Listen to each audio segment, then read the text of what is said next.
এই সপ্তাহ পুরোটাই চলে যাবে নিরামিষের উপর দিয়ে। আজকে রবিবার, সপ্তাহের প্রতি রবিবারই নিরামিষ খাওয়া হয়। তো এই সপ্তাহ প্রত্যেকটা দিন নিরামিষই চলবে। মানে আগামীকাল হচ্ছে সংযম, তারপরের দিন একাদশী, তারপরের দিন পারণ, এভাবেই চলে যাবে সপ্তাহটা। তো নিরামিষ খেতে কিন্তু একদমই খারাপ লাগে না, ভালোই লাগে। তবে নিরামিষের দিন একটাই প্রবলেম আমার, কি রান্না করব, সব কিছু থাকা সত্ত্বেও এরকমটাই মনে হয়। তো আজকে রান্না করেছি ফুলকপি আলু দিয়ে রসা, আর সকালের জন্য করেছিলাম মুগ ডাল আর বেগুনের বড়া, ওইগুলো দিয়ে সকালে খাওয়া হয়েছে। আর দুপুরে আজকে রান্না করেছি যে রসা আর ফুলকপির বড়াও বানিয়েছি।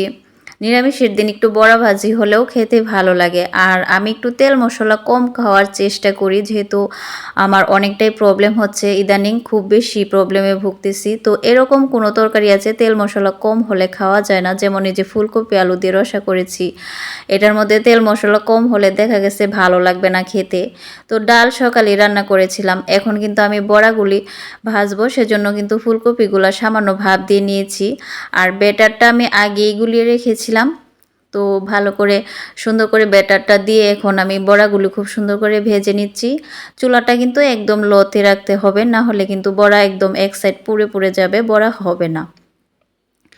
আর এরকম ফুলকপির পকোড়া খেতে অনেক ভালো লাগে। তো আজকে এই পর্যন্তই, সবাই অনেক বেশি ভালো থাকবেন, ধন্যবাদ।